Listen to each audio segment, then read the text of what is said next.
Hi viewers, இன்னைக்கு நம்ம discuss பண்ண போற ப்ராப்ளம் வந்து பாத்தீங்கன்னா டிசி ஷண்ட் மோட்டார்ல 5th ப்ராப்ளம். இதுவும் வந்து பாத்தீங்கன்னா கேட் ப்ராப்ளம் தான்.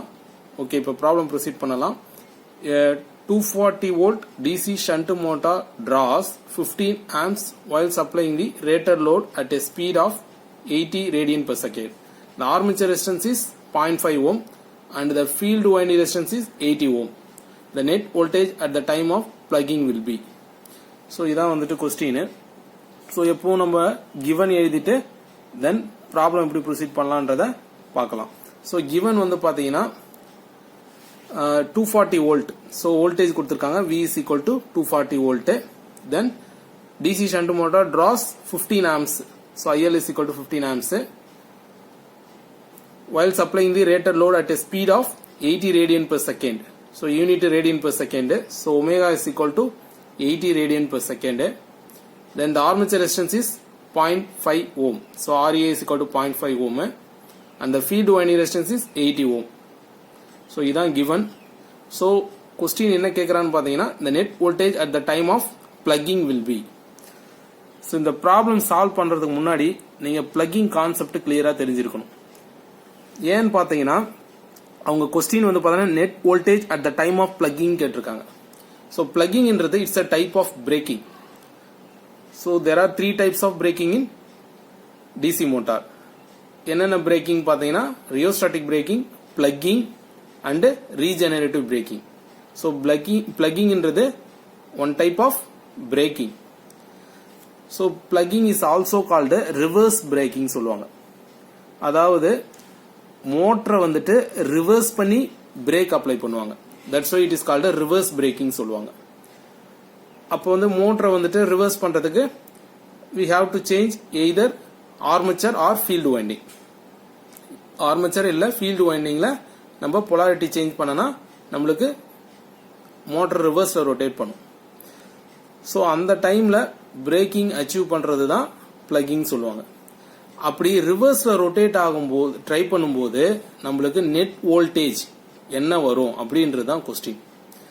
ஸோ ரிவர்ஸ்ல ரொட்டேட் ஆகிறதுக்கு ட்ரை பண்ணும்போது நம்மளுக்கு என்னன்னா ஆக்சுவலா வந்துட்டு நெட் வோல்டேஜ் வந்து பாத்தீங்கன்னா இன்னொன்று வந்து பாத்தீங்கன்னா பேக் EMF.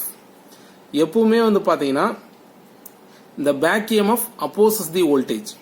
ஏன்னா அக்கார்டிங் டு லென்ஸ் லா எப்பவுமே வந்து பாத்தீங்கன்னா V மைனஸ் EBன்னு தான் வரும்.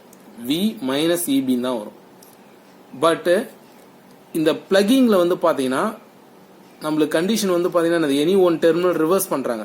சோ ரிவர்ஸ் பண்ணும்போது வந்து பாத்தீங்கன்னா இட் ட்ரைஸ் டு ரிவர்ஸ். ஓகேவா? அந்த டைம்ல என்ன ஆகுதுன்னு பாத்தீங்கன்னா உங்களுக்கு இந்த V மைனஸ் EBன்றது V பிளஸ் EB ஆயிடும். ஓகேவா? சோ அப்ப net plugging voltage V plugging is equal to V plus EB. இதுதான் நம்மள கேக்குறாங்க V plugging. சோ அப்ப V plus EB. So V என்றது கொஸ்டின்ல இருக்கு, it's 240 volt. EB it is back EMF. So உங்களுக்கு பேக் EMF EB ஃபார்முலா உங்களுக்கு தெரியும். EB is equal to V minus IA RA. So இதுல E 240 வோல்ட் மைனஸ்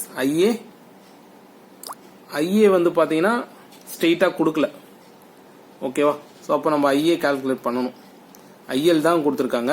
சோ அப்ப நான் IA கால்குலேட் பண்றதுக்கு IA is equal to formula என்னது? IL minus ISH. ஓகேங்களா? So இப்ப IL மைனஸ் ISH. சோ இப்ப நம்ம IL இருக்கு கொஸ்டின்ல, ISH இல்ல.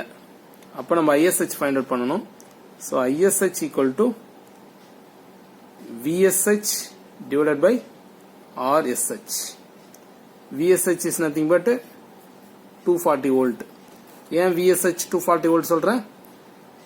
because shunt voltage. shunt மோட்டர்ல வோல்டேஜ் வந்துட்டு என்னது parallel சேம். சோ அப்ப 240 volt தான் shunt field voltageம். சோ அப்ப வந்து பாத்தீங்கன்னா 240 divided by 80. So answer வந்து பாத்தீங்கன்னா it's 3 amps. So this is ISH. But நம்மளுக்கு வேண்டியது என்னது? IA. So IA is equal to IL 15 minus 3 is equal to 12 amps. So this is our IA. அப்போ அந்த IA தான் நம்ம இங்கே சப்ஸ்டிட் பண்ணுவோம். ஏன்னா IA RA. ஸோ IA எவ்வளோன்னு பார்த்தீங்கன்னா 12 இன்டூ RA வந்து பார்த்தீங்கன்னா இட்ஸ் 0.5. ஸோ ஜஸ்ட் நம்ம சிம்பிளிஃபை பண்ணிங்கன்னா EB is equal to 12 into 0.5 6. So 240 minus 6 234 volt. So this is our EB. So இந்த EB எதுக்காக ஃபைண்ட் அவுட் பண்ணோம்? இந்த net plugging voltage find out பண்றதுக்காக. ஏன்னா net plugging voltage V plus EB. So V 240 volt. இப்போ EB find out பண்ணியாச்சு 234. So just substitute பண்ணீங்கன்னா V plugging is equal to, so V 240 plus EB 234. So our answer will be 474 volt. So இது ஆப்ஷன்ல இருக்குதான்னு check பண்ணுங்க. So 474 volt option D. So இது ஒரு simple problem. So அதனால நம்ம நெக்ஸ்ட் வந்துட்டு சிமிலரா இன்னொரு ப்ராப்ளம் பார்க்கலாம். ஓகே, ஸோ நெக்ஸ்ட் ப்ராப்ளம் பார்த்தீங்கன்னா கேட் ப்ராப்ளம் 2005. கொஸ்டின் வந்து பார்த்தீங்கன்னா 50 kilowatt DC shunt is loaded to draw rated armature current at any given speed. When driven at half the rated speed by armature voltage control at 1.5 times the rated speed by field control, the respective output powers delivered by the motor are approximately. So options பாத்தீங்கன்னா 25 kilowatt in first option, 75 kilowatt in second option, அதாவது இந்த option. Then 25 kilowatt in first option, 50 kilowatt in second option, 50 kilowatt in first option, 75 kilowatt in second option, 50 kilowatt in first option, 50 kilowatt in second option. So இதுதான் வந்துட்டு நம்மளுக்கு 4 options. So இந்த problem வந்து பார்த்தீங்கன்னா armature control and field control base பண்ணி வருது, speed control. So அப்போ நம்மளுக்கு அந்த ஸ்பீட் கண்ட்ரோல் டயக்ராம் தெரியணும். ஸோ அந்த ஸ்பீட் கண்ட்ரோல் டயக்ராம் தான் இங்கே ட்ரா பண்ணியிருக்கேன். Armature control, field control. So armature control அப்போ it is constant torque, field control அப்போ it is constant power. So அந்த கான்செப்ட் தெரிஞ்சிருந்தா போதும், இந்த ப்ராப்ளம் சால்வ் பண்ணிடலாம்.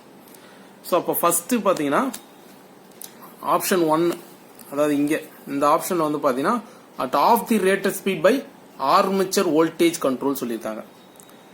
So armature voltage control. So அப்போ அந்த ஃபர்ஸ்ட்ல ஆர்மேச்சர் வோல்டேஜ் கண்ட்ரோல் இந்த டயக்ராம் பாருங்க, இட்ஸ் கான்ஸ்டன்ட் டார்க். அப்போ டார்க் கான்ஸ்டன்ட். ஸோ இங்கே கேட்கறது வந்து பார்த்தீங்கன்னா பவர். ஓகேவா, இந்த ரெஸ்பெக்டிவ் அவுட்புட் பவர்ஸ். ஸோ அப்போ நம்ம பவர் ஈக்குவேஷன் வந்து P, it is directly proportional speed and torque.